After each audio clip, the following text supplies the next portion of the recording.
오늘은 정상적인 사고를 하며 살지만 귀신의 하수인은 누구일까? 라는 제목으로 설명을 합니다. 세상에 살아가는 사람들 중에 정상적인 생활을 하고 사고를 하는데도 귀신의 영향을 받는 사람들이 다수 있습니다. 우리는 영안을 열고 분별하여 속지 말아야 합니다. 매년 7월에서 8월이 되면 방송사들은 단골 메뉴로 남양 특집 문락 귀신 이야기를 내놓습니다. 고전적인 전설의 고향으로부터 시작해서 여고, 괴담 등과 같은 귀신을 주제로 한 영화를 극장가도 관객에게 내놓습니다. 올해는 어떤 형태로 귀신 이야기를 만들어낼지 궁금합니다. 이런 특집물을 만드는 사람들을 인간의 눈으로 보면 정상적입니다. 그러나 영안을 열고 보면 그 생각을 조종하는 귀신이 있다는 것입니다. 귀신이 그런 특집물을 만들어 방영하도록 생각을 주장하는 것입니다. 또 기독교를 폄하하는 프로그램을 만들어 방영하도록 조정하는 귀신도 있습니다.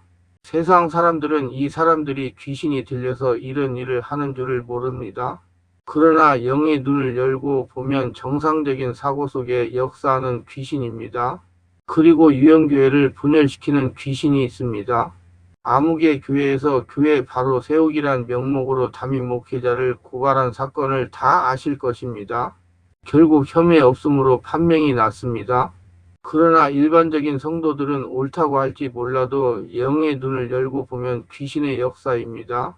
귀신은 우리가 이처럼 영화나 드라마에서 보는 것 같은 그런 낭만이나 재미가 있는 존재가 결코 아닙니다.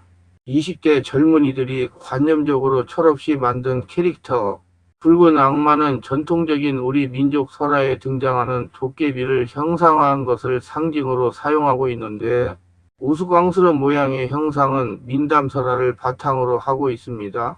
설화에 등장하는 도깨비는 모든 설화가 공통으로 지향하는 권선징악의 도구로 사용되었습니다.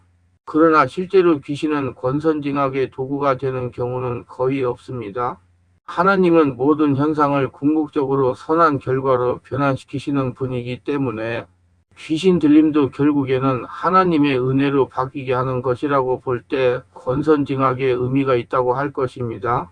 예를 들자면 욥에 대한 사단의 공격은 일종의 귀신 들림의 원형이라고 볼 수 있다고 가정할 때 사단의 공격은 결과적으로 욥으로 하여금 하나님의 변함없는 은혜에 관한 설명이 되는 것입니다.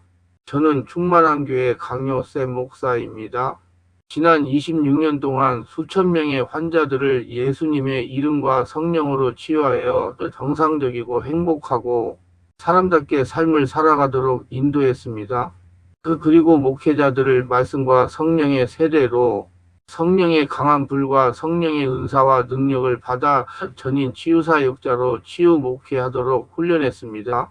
어느 목사님의 말을 빌리면 목사님들이 일부가 질병이 많아서 걸어 다니는 종합병원이라고 말씀하셨습니다. 말씀과 성령으로 치유받아 건강하게 사람답게 살면서 목회하시고자 하신다면 전화 연락하시고 예약하시고 오셔서 성령의 세례로 강한 불과 성령의 은사와 능력을 받고 치유받아 새로운 삶을 살아가시기를 바랍니다. 주일날도 예배 후에 50분 이상씩 기도하며 안수하며 치유를 해드립니다. 매주 화요일 9시부터 12시까지 전화 상담과 치유 기도를 해드립니다. 우리 충만한 교회에서는 특별히 10년 이상 영적, 정신적, 육체적으로 고통을 당하는 상태가 중한 분들과 성령의 강력한 권능과 귀신, 쫓는 권능과 성령의 불과 성령의 기름 부음과 은사를 빨리 받고 싶은 분들과 10년 이상씩 귀신을 쫓아내고 치유를 받겠다고 전국을 헤매며 다니면서 치유를 받겠다고 돌아다녔으나 치유받지 못한 분이 꼭 치유를 받겠다고 의지 결단하시고 예약하고 오시는 분들을 대상으로 매주 화 오전 9시 30분부터 오후는 화금 토주일 13시부터 예약하여 개별 특별 집중 치유 시간을 갖고 있습니다. 한 번에 2명 밖에 할 수 없으므로 필히 일주일 전에 예약을 합니다. 예약하고 오시면 단기간에 자신이 눈과 몸으로 느끼고 주변 사람들이 알아볼 정도로 획기적이고 강력한 능력과 치유가 체험적으로 실제적으로 나타나 사람답게 살아갈 수가 있습니다. 돌아다니는 방황을 멈추고 안정을 찾아 사람답게 살아갈 수가 있습니다. 절대로 속는다고 생각하고 의심하지 마시고 꼭 해결받고 말겠다는 믿음을 가지고 예약하고 오시면 여기서도 저기서도 해결하지 못한 영적, 정신적, 육체적 치유와 귀신이 떠나가고 평안을 찾고 성령의 권능이 나타납니다. 오시면 치유받고 안정을 찾은 분들을 만나 뵐 수가 있습니다. 반드시 일주일 전에 전화 확인하시고 예약해야 합니다. 극심한 고난과 갈등의 배후에 있는 귀신의 영향 역시 우리들에게 궁극적으로 은혜로 바뀌어 오히려 우리로 하여금 정금처럼 귀한 존재가 되게 하는 것은 질병을 치르고 난 후에 면역력이 강해져서 다시는 그 질병에 걸리지 않는 것과 같다고 할 것입니다. 일종의 왁친 역할을 하는 것입니다. 귀신 들림이나 질병은 우리들에게 영적으로 강하게 할 수 있고 이로 인해서 하나님의 은혜를 더욱 절실하게 할 수 있습니다. 그런 모든 은혜의 최종적인 시혜자는 역시 하나님이 되시지만 우리가 그 과정에서 때로는 낭망하여 실족할 수도 있습니다. 적지 않은 사람들이 고난과 시련을 당할 때 하나님을 떠나게 되는 경우를 흔히 볼 수 있습니다. 전도를 해보면 우리가 생각하는 것보다 훨씬 더 많은 사람들이 교회에 다니다가 실족해서 그만둔 사람들을 만나게 됩니다. 한두 번은 교회에 출석해본 경험이 있는 사람들이 대부분이며 불교와 같은 타종교를 가진 사람이 있고 전혀 교회도 모르고 살아가는 순수 불신자들을 만나기가 그리 쉽지 않습니다. 그만큼 사람들은 어떤 이유에서든지 실족해서 하나님의 은혜에서 멀어진 삶을 살고 있는 것입니다. 따라서 귀신이 권선징악적인 도구로 사용되는 경우 역시 많지 않은 것 같습니다. 자신에게 닥친 현실을 어떻게 받아들이고 해석하느냐 하는 문제는 전적으로 개인에게 달려있다고 할 것입니다. 개인에 따라서 어떻게 의미부여를 하느냐 하는 것은 분별의 문제이기도 합니다. 현상을 신앙의 눈으로 해석할 때 긍정적인 눈으로 보는가요? 부정적으로 보는가에 따라서 그 결과는 전혀 다를 것입니다. 귀신 들림은 원칙적으로 권선징악선을 권하고 악을 나무람이 아닙니다. 귀신이 우리들에게 오는 것은 우리를 점령하기 위함입니다. 이는 왜군이 침입하는 목적과 같은 것입니다. 전쟁에서 지면 많을 것을 잃게 되고 그 나라의 식민 통치를 받아야 합니다. 이처럼 귀신을 우리가 누리는 여러 가지 권리를 빼앗고 우리를 자기 뜻대로 지배하기 위한 것입니다. 그런 귀신의 의도에 제대로 저항하지 못하고 자신을 내어주어 귀신 들림이 일어나면 고통의 세월을 겪을 수밖에 없습니다. 그런 불행한 결과를 하나님은 은혜로 바꾸어 주시는 것이지 처음부터 권선징악의 의도를 귀신 들리게 하지는 않는다는 사실은 부모에게 있어서 아무리 못된 자식이라고 할지라도 뱀을 쥐지 않기 때문입니다. 마 7장 10절. 귀신에게 많은 것을 빼앗기고 불행한 삶을 살아가는 많은 환자들에게 있어서 귀신은 낭만적이기도 아니고 재미있는 이야기 거리도 아닙니다. 처절한 고통에 몸부림만 있을 뿐입니다. 이런 귀신 들림에 있어서 이성을 잃지 않고 정상적인 판단을 하는 사람들이 있습니다. 실제로 대부분의 귀신 들림은 이런 사람들입니다. 그러나 이들은 어떤 특정한 부분에서 전혀 이성적이지도 합리적이지도 못한 심각한 결점을 드러냅니다. 그러면서도 자신은 전혀 그 사실을 알지 못합니다. 이런 사람들을 우리는 일반적으로 마귀의 영향을 받는 사람이라고 부를 수 있지만 그들 가운데는 일부 귀신 들림이 있습니다.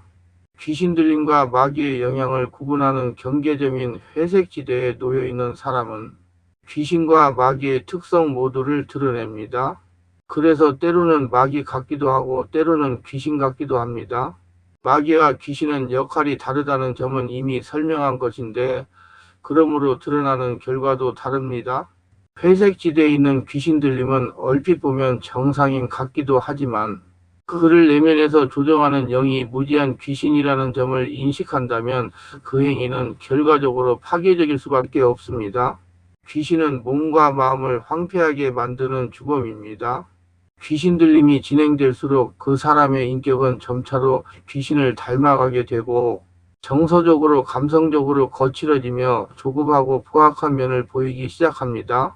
귀신은 유혹적이기 때문에 한번 걸려들면 그 유혹에서 벗어나기가 쉽지 않습니다.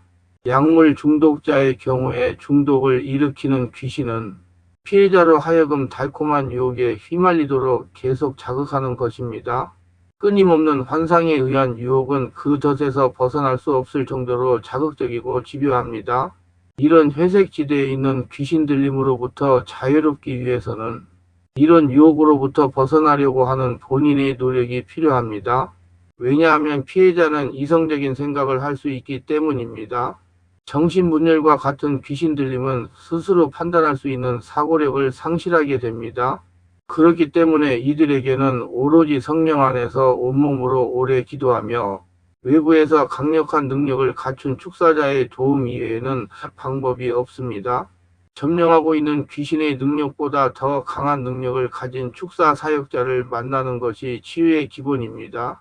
그러나 실제로 문제에 걸려 축사 사역자를 찾고자 할 때 막연하게 많을 것 같이 생각되던 사역자가 실제로 거의 없다는 사실을 알게 될 것입니다. 이는 더욱 큰 절망을 가져오게 되는 것입니다. 판단력을 유지하는 귀신 들림은 본인의 의지가 중요한 요소가 됩니다. 그런데 이런 귀신 들림을 당하고 있는 사람은 그 이성적인 분별력을 스스로 사용해서 귀신과 결별하고자 하는 노력이 제대로 되지 않습니다. 그런 까닭은 자신이 귀신과 맺어진 신호를 계속하고 있다는 사실을 알지 못하기 때문입니다. 귀신이 자신을 점령하고 계속 괴롭힐 수 있는 것은 어떤 이유에서든지 자신 안에 귀신을 불러들이고 그들이 합법적으로 괴롭힐 수 있는 권리가 될 어떤 행위를 지금도 계속하고 있기 때문입니다. 그것이 자신의 의지와는 상관없이 귀신으로 인해서 강제로 되어진 행위라고 할지라도 지금 그 행위를 지속적으로 하고 있기 때문인데 이런 것을 저는 영적 신호라는 말로 설명하고 있습니다. 자신이 알지 못하는 채로 귀신과 맺어진 관계를 단절하기 위해서 자신을 살펴보아야 합니다. 스스로 살펴서 끊으려고 하지 않는다면 귀신은 절대로 떠나가지 않습니다. 마귀를 이기는 가장 원론적인 방법은 거룩한 산재물이 되어 영과 진리로 예배를 드리고 성령 안에서 온몸으로 기도하여 성령 충만 받는 일, 대적하는 일약 4장 7절과 하나님의 전신갑주를 입는 이렙 6장 11절입니다. 마귀와 형성된 신호체계를 분쇄하는 일이 대적하는 일의 구체적인 내용 가운데 하나입니다. 그런데 아쉽게도 그렇게 하려고 하지 않습니다. 그런 까닭은 마귀의 속임수 때문입니다. 귀신이 이미 자신의 마음을 주장하는 위치에 있기 때문에 그런 말이 귀에 들리지 않고 의심하게 되는 것입니다. 자신은 합리적으로 생각한다고 하지만 결국 어떤 부분에 가서는 전혀 합리적이거나 이성적이지 못합니다. 귀신의 영향 때문입니다. 그러므로 영적인 집회에 가서 하나님의 말씀을 듣고 성령 안에서 온몸으로 기도하며 능력 있는 사역자의 도움을 받아 귀신의 영향을 차단한 후에 하나님의 말씀을 들어야 합니다. 이것이 전신갑주를 입는 일입니다. 그런데 환자가 귀신이 방해하는 상태에서는 전신갑주를 입을 수 없습니다. 이런 경우 축사 사역자는 일정한 시간 동안 마귀와 귀신을 일정한 거리 밖으로 추방할 수 없기 때문에 환자에게 영향을 줄 수 없게 됩니다. 이런 상태에 놓여 있을 때 환자는 사태를 바르게 이해할 수 있지만 곧 다시 귀신의 영향을 받게 됩니다. 그렇기 때문에 환자가 성령 안에서 온몸으로 오랫동안 기도를 해야 합니다. 성령으로 충만하면 성령께서 깨닫게 하심으로 환자 스스로 사태가 어떻다는 것을 알았기 때문에 스스로 대적할 수 있게 됩니다.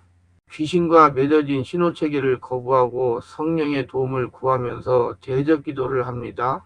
그리고 충동과 유혹을 단호하게 거부하고 귀신의 주장에 동조하거나 받아들이지 않습니다. 귀신이 자신을 속이고 있는 점을 알았다면 성령 안에서 대적 기도에 사용해야 합니다. 더 이상 그런 것으로 자신을 묶거나 유혹할 수 없다고 선포합니다. 그리고 자신의 신분은 거룩한 하나님의 것이라는 사실도 선포합니다. 이런 일들을 지속적으로 해야 합니다. 아주 오래 걸릴 수도 있습니다. 인내를 가지고 귀신과의 작별을 시도해야 합니다. 이 과정에서 체험 많은 축사자의 도움을 지속적으로 받을 수 있다면 더 효과적일 것입니다.